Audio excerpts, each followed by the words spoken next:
Peace, black family. We at it once again. Lasar Rising is in the building. I just wanted to talk about what's currently going on in the media. You have a persecution of black males by the Me Too movement, by black feminists, while you have hundreds of white predators walking freely. I mean, high-level white predators walking freely. They are persecuting every black male that they can find, every black man of notoriety that they can lay their hands on. The latest member was Chris Brown. He was falsely arrested in Paris over an allegation of rape by a French model, and those allegations were quickly eradicated. He is now a free man. But there is a continued effort by the media to destroy the image of black males, because they have a plan. Because first you destroy the image of the enemy that you're trying to attack. You attack their image first, and then once you attack their image, you can destroy their body through genocide, and no one will give a damn, because in the popular mind, or in popular culture, they will be considered the bad guy. So again, you know, we have a persecution going on what I call a pogrom of black males. Because if you eradicate the black male, then black people will not be born, because it takes a black male to implant the seed into a black woman. So if you eradicate the black male, you incarcerate him, contain him, homosexualize him, or demoralize him, keep him unemployed, then he will be unable to procreate with the black woman. And therefore you will not have any black children. And that's what's going on. And then two, the planned chaos in the United States government by our number 45, Donald Trump. I think the Democrats and the Republicans, they're both playing a game of good cop and bad cop. I think they're both actors in an international game to delude the American people, to keep the American people asleep, because they have another agenda at hand.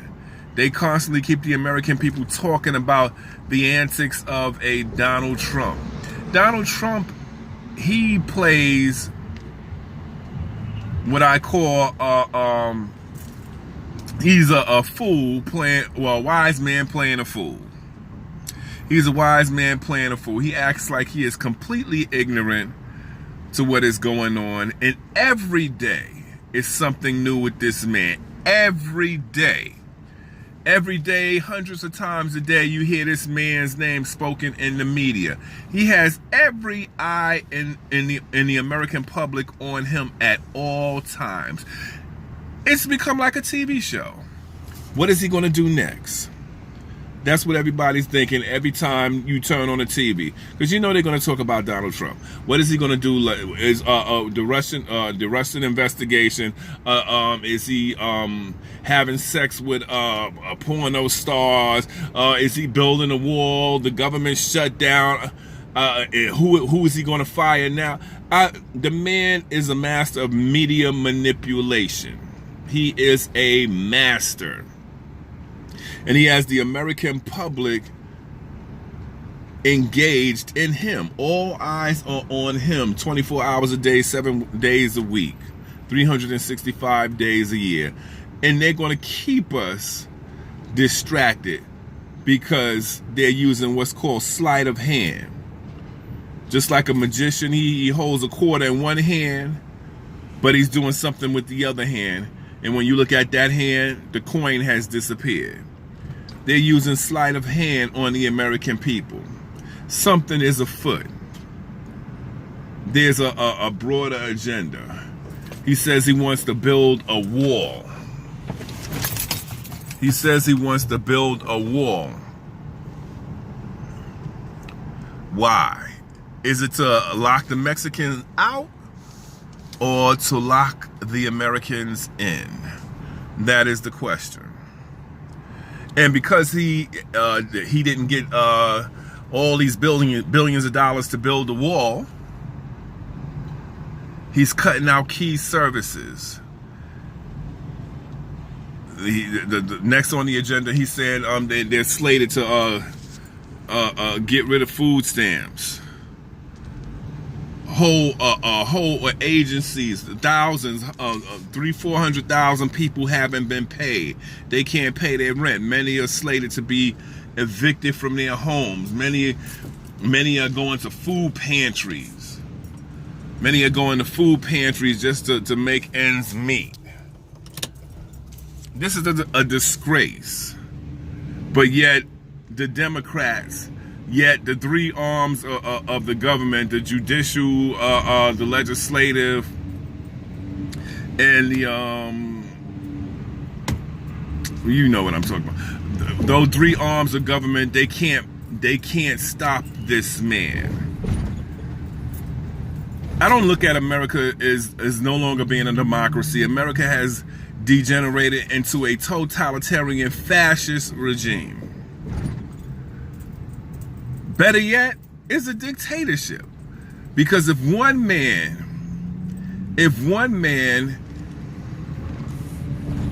can tell the American public that he's going to deny them pay, shut down the government, enact all these laws that's detrimental to the American people, and they can do nothing.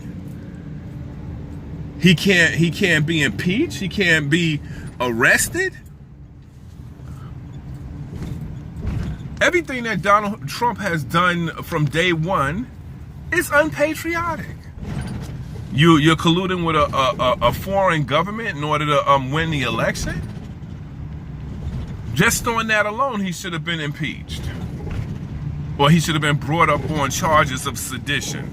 But nothing has been done.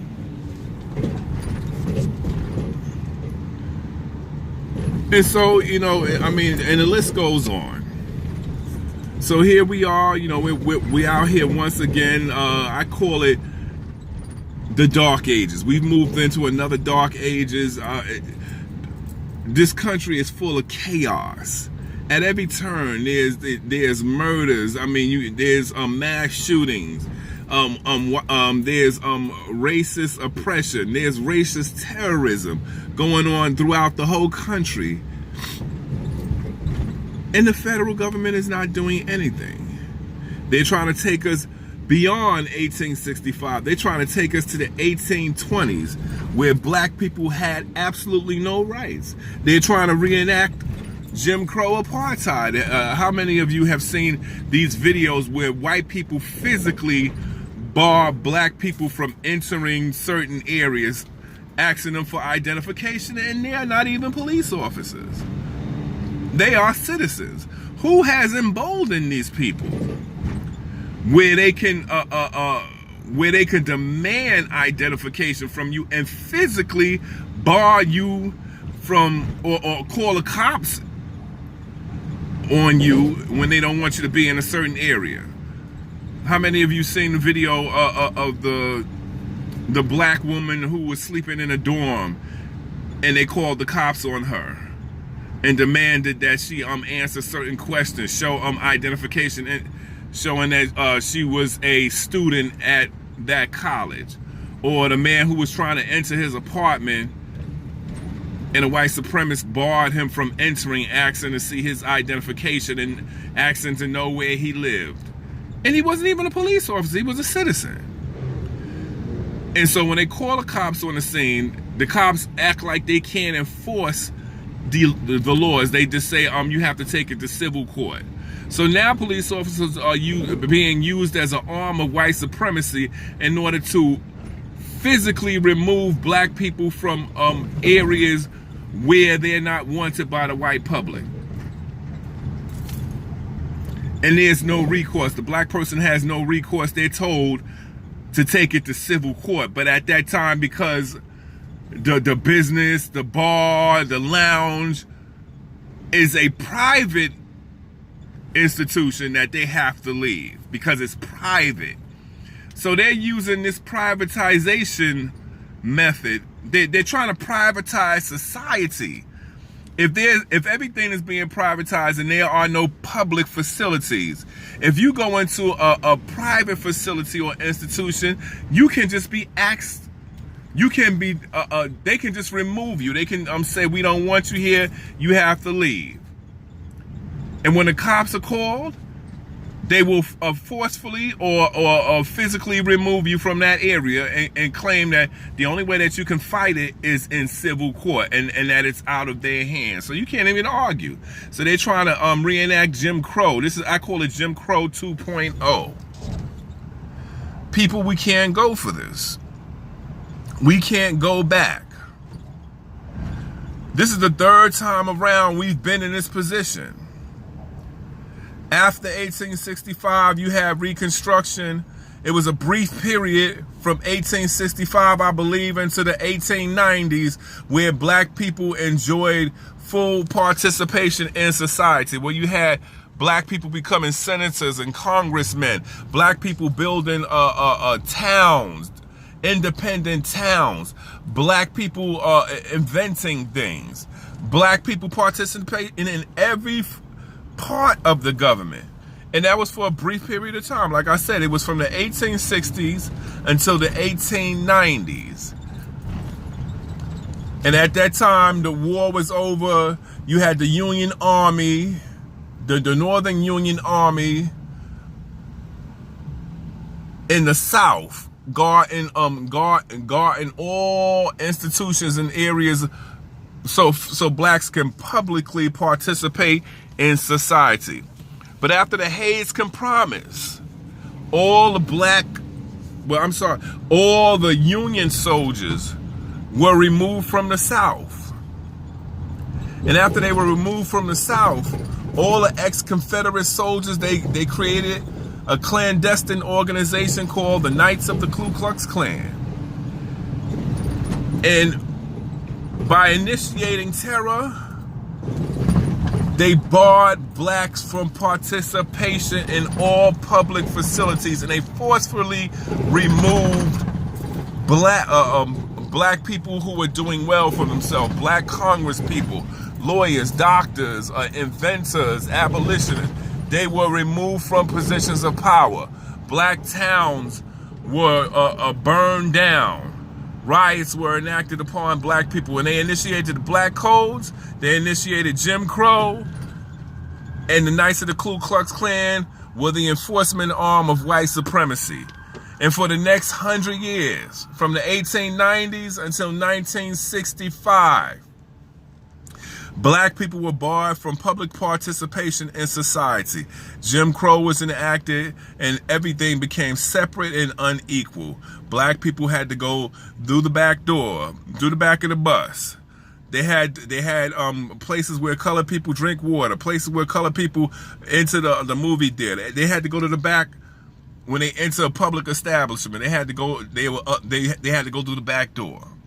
They couldn't use public bathrooms. They had to go on the side of the road. Everything was separate and unequal. They're trying to bring it back to that. So when you hear them talking about "Make America Great Again," when they say that, that's a racist code word for "Make America White, Right, and Racist." So let's not fall for the okie doke again. Let's not fall for the okie doke. So they're slowly moving towards a fascist totalitarian society, and they use the ghetto as a litmus test for this fascist society. I mean, have you seen in the ghetto? They have mobile police units, mobile towers. They have cops walking in small platoons, 5 and 6 apiece. Cameras on every corner. They're stopping and frisking people for nothing. This is a litmus test. They're trying to experiment on the police state model in the ghetto. And they're seeing how it works out. And if it works out in the ghetto, they're going to expand the police state model. Okay. They're going to expand the police state model nationally. And there's going to be cameras everywhere, mobile command stations on every corner, everywhere. And you're going to have to show identification. And I'm sure they're going to push towards scanning people, scanning identification, doing eye scans and different things like that to identify people, or facial recognition software. They're going to create drones and different forms of technology in order to make this police state model viable towards their goal. So people, keep your eyes open. Keep your eyes open, because while they have us looking at American Idol and So You Wanna Dance and they have us looking at who Trump fired, who Trump had sex with, and all his latest antics, they are slowly amassing a paramilitary machine that's going to take away all the rights, all the liberties, all the freedoms of every American, not just only the black man. But remember, the black man is the litmus test for their New World Order, totalitarian fascist police state technology. So keep your eyes open, people. Don't be asleep. Stop looking at your cell phones. Stop looking at social media and Twitter. I know these are the means of communication or whatever, but you have to keep your eyes open to the real world, because there's a world out here. There's a real world out here, but everybody's asleep. Half of us are sleepwalking. The other half have only one eye open, but you got to have all three eyes open in 2019, because there's all methods of subterfuge to keep you asleep, to keep you fighting and bickering amongst one another. The black man is bickering with the black woman bickering with the black man, the gay community bickering with the black community, the white community bickering with the black community, the Mexicans bickering with the blacks bickering with the Jews. There's a concerted effort to divide and conquer every faction of the society to keep us fighting and bickering amongst one another. But you have to remain vigilant. You have to remain vigilant. You have to pass on the knowledge to your family. You have to keep talking. Everyone must remain aware of what's going on. You cannot fall asleep, because we're constantly bombarded with images from the media. We're constantly given a narrative regarding what they want us to believe is going on. They want us to believe that the black man is the boogeyman. Every time you get up in the morning and you look at the television, they have another video cam, a crime video cam of a black man beating somebody, a black man robbing this, a black man raping that, a black man shoplifting, a black man who did this, a black man who did that. So they're trying to create a boogeyman. They want you to believe that the black man is a sex crazed deviant that's crime prone. Why? Because again, they're pushing to create a Jim Crow 2.0. If in the public mind you destroy the image of the black man, then everywhere he goes, in all public accommodation, he's going to be vilified and declared a criminal. He's going to be an unwanted person in every public sphere. Everywhere he goes, people are going to call the cops because they're going to be afraid, because they've been indoctrinated with 20 years of propaganda from the Fox Newses of the world and the media outlets that constantly defame the black image. If If America's dad, the most popular black man in the world, with the cleanest image, has degenerated into a sexual deviant. He's been made a sexual deviant in the court of popular opinion. Then they're going to say in their mind, in all but there are no good black men. If Bill Cosby, America's dad, was turned into a sexual, a pill-popping sexual deviant, now they're doing the R. Kelly documentary. They got his own family members. I'm talking about he was a sexual deviant. Talking about he has a sex cult, that he's holding people hostage. And these people are people of notoriety.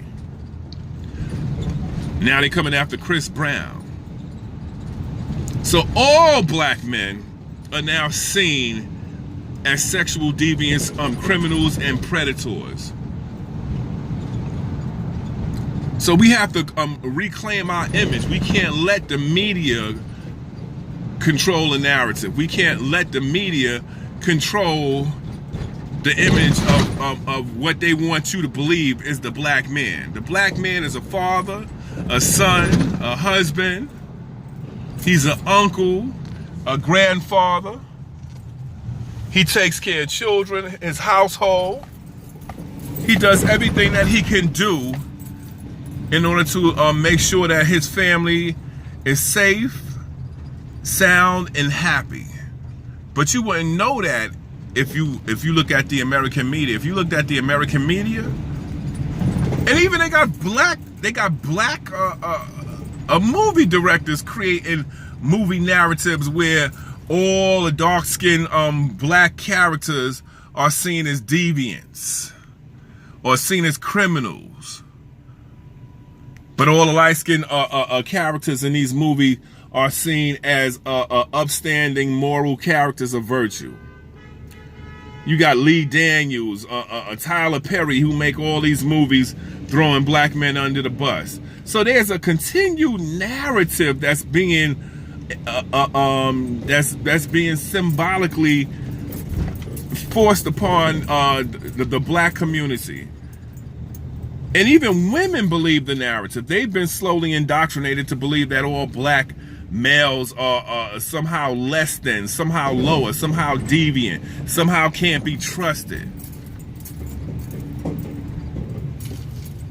So now many of them shun, even loathe, or find black men repulsive.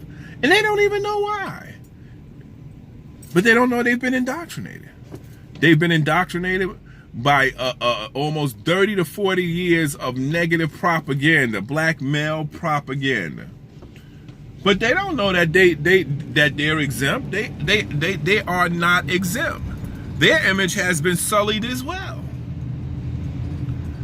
They got the image of the fat black Aunt Jemima, the drug crazed crackhead, the welfare mother, the whore. And they play out all these stereotypical narratives in the media. And of course, always the lightest skinned female is seen as a woman of virtue, a woman of class, in good standing. We have to reject these narratives when we see them. We have to reject these narratives when we see them. We can't believe these narratives. We have to believe in the goodness of our people. There is good and bad in everyone. There's good and bad in every group. Amongst the Chinese, you have sexual deviants, you have criminals. Amongst the whites, you have sexual deviants and criminals. Amongst all people, you have sexual deviants and criminals. But it's the black male who they have the microscope on. They have the microscope on the black male, and the black male only, because they want to create the narrative that the black man is America's boogeyman, so that when they begin the genocide, that no one will rise up and offer a hand to black males, because black males are not a protected class. There's open season on black men. The black woman is a protected class. The LGBT community is a protected class. White females are a protected class. The Jews are a protected class. But black males are not a protected class. And so it's open season on black males. And they've been, they have what you call extrajudicial killings. The police have been shooting black males in the street for over a decade. You have white vigilantes who have been shooting black males and been getting away with it. For that matter, white people, period, has been a protracted persecution of black people, period. Black men, black women, black children, they've been beaten, tased, shot in the streets. And no one gives a damn. A lot of time these people walk free. Most of the times when it's a police officer, they are acquitted. We can't get no justice in America. And there's no redress. We get no redress. In the courts, nowhere. But then when the black people rise up and begin to protest, they're seen as a disruptive agent. They're seen people don't understand why black people erupting in the streets, why they rioting, why they're protesting. Because they can't get justice. This is a so-called democracy. In a so-called democracy or a democratic country, there's supposed to be ways that you could address grievances. There are no ways amongst black people you could address grievances. We go through the processes. We go to court. We go through all legal means, and each and every time we receive no justice. And then when people rise up and they protest, you know, priests and religious institutions, they tell us to calm down, that we should be calm, that we should wait, we should wait, that we should allow the police to police themselves, that we should allow the police to investigate the matter. How the police going to investigate themselves? And then there's no outside agency, no outside there's no outside jurisdiction that could investigate these matters. I mean, the feds can do it, but the feds never step in. So what are we to do? What are we to do? Then if we take the law into our own hands, then we're seen as savage, barbarian, terrorists. We're seen as criminals.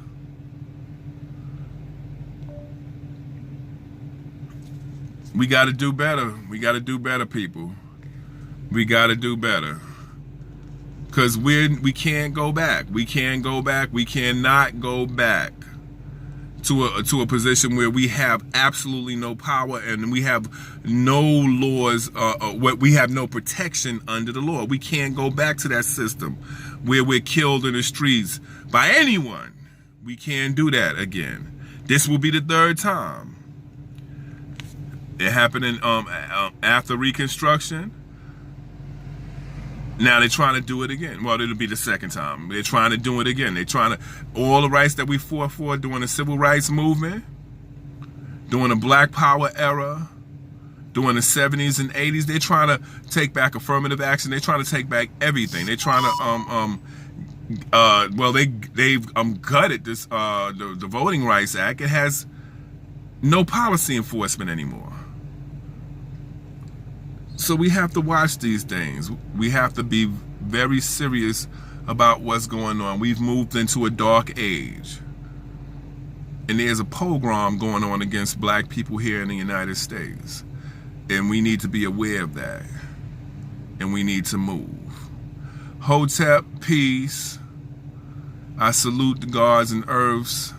I salute the Pan-Africanists, the Israelites, everyone in their respective places. All strong men and women, all strong black men and women, I salute you. Keep doing what you do. Stand up. Speak your truth. And don't be afraid to be who you are. Be black, be strong, be beautiful, and don't keep your mouth shut, because that's how we were made invisible before.